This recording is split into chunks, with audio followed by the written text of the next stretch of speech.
So hello everyone, in this video I am going to present you the detailed analysis of the geography and society section of the GS paper 1 mains.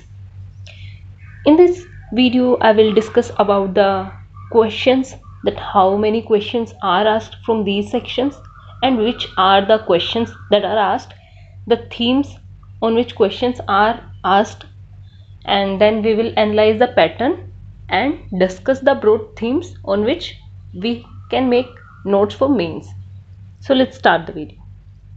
Firstly, geography का जो broad subject classification दिया हुआ है, that is like world physical geography, distribution of key natural resources around world including South Asia and Indian subcontinent, factors responsible for location of primary, secondary and tertiary industries, important geophysical phenomena like earthquake, tsunami, volcanic activity, etc.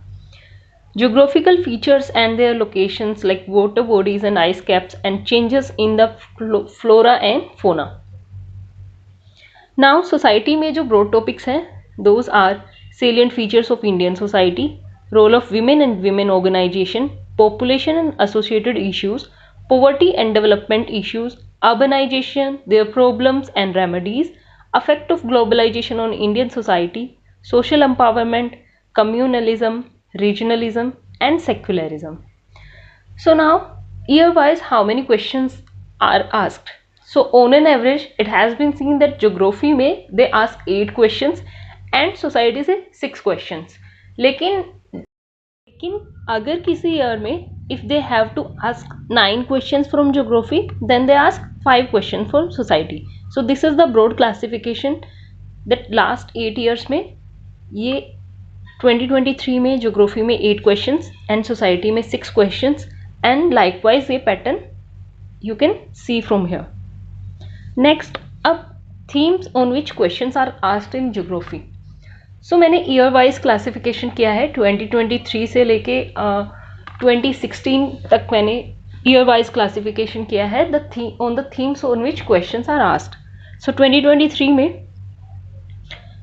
Climate change consequences on food security, fresh water resources, जोट्स जो कि landform का ही एक part है, monsoon, resource potential of Indian coast line and natural hazard preparedness, natural vegetation in India and a journey from India being a food importer to the net food exporter.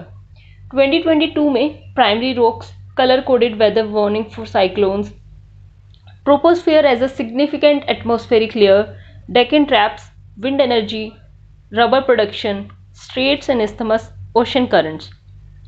2021 में again landslide पे question, location of mining industry, reclamation of water bodies and urban land use, volcano, India as a subcontinent, major mountain ranges of the world, Arctic and Antarctic ice melt, uneven distribution of mineral oils and IT industries पे question थे.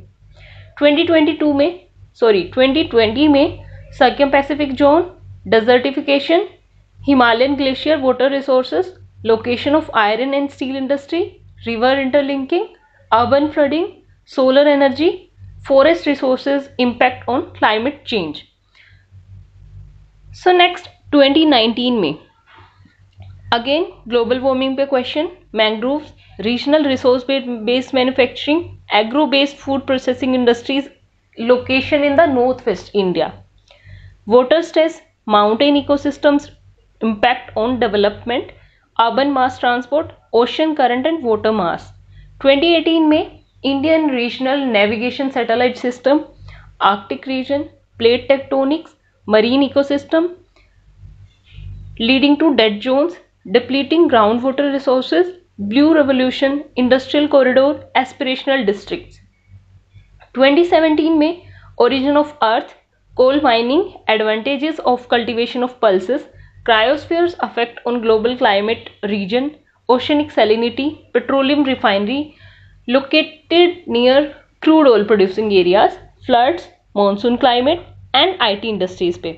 अब सी floods पे, monsoon climate पे and IT industry पे हमने देखा है कि 2022 में भी क्वेश्चन पूछा गया है और 21 1 में भी IT इंडस्ट्री पे क्वेश्चन पूछा गया है. So this is how we can analyse the questions are being repeated in mains, और इन्हीं थीम्स पे फिर हमें मेंस के नोट्स बनाने हैं. सो नेक्स्ट, सोसाइटी में भी सेम मैंने क्लासिफाई किया है. You can pause the video and check, and then comes to the main question, and the main part of the discussion is how to make notes for means.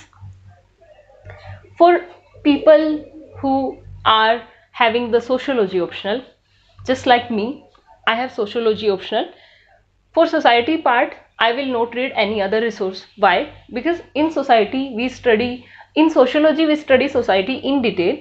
Yes, we use thinkers there, but if we have to make the mains notes, then personally what I will do is I will directly write the answers on society section. Excluding the thinkers part, I will write the content that I have from my sociology optional. तो इसमें हमें करना क्या है कि आप directly sociology के society से जो क्वेश्चन आए हैं, आप क्वेश्चन देखेंगे जीएस पेपर मेंस में कौन कौन से क्वेश्चन सोसाइटी से आए हैं, फिर आप डायरेक्टली उनको लिखना शुरू करेंगे आंसर को. क्योंकि आपने सोशियोलॉजी में ऑलरेडी सोसाइटी के बारे में इतना कुछ पढ़ा होता है, लेकिन सोसाइटी के क्वेश्चंस में और सोशियोलॉजी के क्वेश्चंस में एक डिफरेंस होना चाहिए कि आपको थिंकर्स यहाँ पे ऐड नहीं करने हैं. सो जेनरिक फॉर्म में आपको अपना इंट्रोडक्शन लिखना है सोसाइटी पार्ट के लिए. So that is what for the sociology optional people for society. Otherwise normal people who are having any other optional subject, वो सोसाइटी के लिए कोई भी एक वैल्यू एडेड मटेरियल ले सकते हैं. Either you can take Vision IAS society material और शून्य IAS या फिर प्रहार. अब जो रिपीटेड थीम्स हैं, जो अबव टेबल्स में मैंने क्वेश्चन के थीम को टेबल वाइज फॉर्मेट में अलाइन किया है, अब उन थीम्स को देखने के बाद आपको इंट्रोडक्शन और कंक्लूजन उन टॉपिक पे तो एटलीस्ट प्रिपेयर करने ही है विच आर रिपीटेड. जैसे IT इंडस्ट्रीज पे क्वेश्चन हर बार रिपीट होता है, तो हम थोड़े फैक्ट्स और थोड़े इंट्रोडक्शन और कैसे हमें उनको कंक्लूड करना है, तो वो हम सेग्रीगेट कर लेंगे 1-2 पेजेस पे. और जैसे ही ज्योग्राफी की अगर हम बात करें, तो ज्योग्राफी में कोई भी एक बेस मटेरियल लेंगे हम. आई पर्सनली फॉलो शून्य IAS मटेरियल. तो उसके बाद क्वेश्चन देखेंगे PYQ किस थीम पे क्वेश्चन पूछा गया है, and then I will make notes. अगर मैं डायरेक्टली कंफर्टेबल हूँ किसी टॉपिक से, तो I will directly write PYQ for that. And if I am not comfortable, then firstly I will make notes for them, I will revise and then I will write the PYQs. क्योंकि mains ready होने का मतलब आपका ये है कि सारे जो प्रीवियस ईयर क्वेश्चंस हैं एटलीस्ट वो आपके हाथ से रिटर्न होने चाहिए. एटलीस्ट लास्ट 8 ईयर्स के तो आपको होने चाहिए. 2016 से 2023 के आप कर सकते हैं. So this was all in this video. Thank you so much. I hope you find this video helpful.